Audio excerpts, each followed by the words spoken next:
The stunning development coming just after both sides rested and before closing arguments begin. An about-face from prosecutors that could shake up the jury deliberations.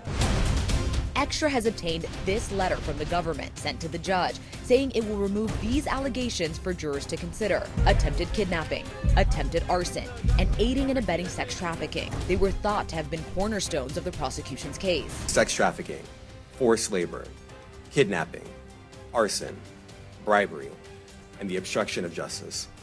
The U.S. attorney laid out the allegations against Diddy in this blockbuster news conference when he was arrested last September. Combs abused, threatened, and coerced victims to fulfill his sexual desires, protect his reputation, and conceal his conduct.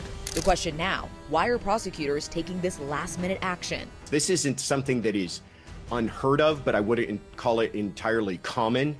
Former prosecutor and Courtroom Confidential host Josh Ritter. They're trying to make sure that they go into closing arguments and instruct the jurors on what they feel are their strongest counts. I think it's actually a good strategy by the prosecution because they're going to give the jurors the easier questions in front of them, rather than having them debate things that might be weaker.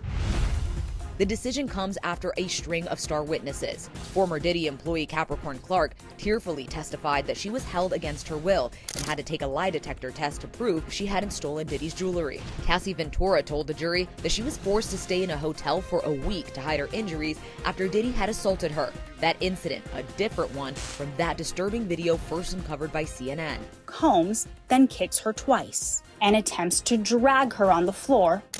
The arson charge involved the alleged firebombing of rapper Kid Cudi's car. What are you expecting today? He testified he believed Diddy had thrown a Molotov cocktail into his Porsche back in 2012 while he was dating Cassie. I think it's a little premature to say that this somehow shows that the prosecution is questioning the value of their case. I think it's more about them trying to streamline things and bring a simpler case in front of the jury with an easier question for them to answer. The prosecution's case lasted 30 days and involved 34 witnesses. The defense, less than 30 minutes and 0 witnesses. I think that the defense could make the argument that, listen, we didn't even have to call witnesses. They will remind the jurors that the burden always rests on the prosecution and that they could have just sat on their hands during this entire trial, that it's up to the prosecution to prove that to them and not up to the defense to prove his innocence. Team Diddy has agreed not to bring up the situation in Iran in closing arguments. TMZ had reported they were going to delve into that as a way of pointing out the government has bigger fish to fry.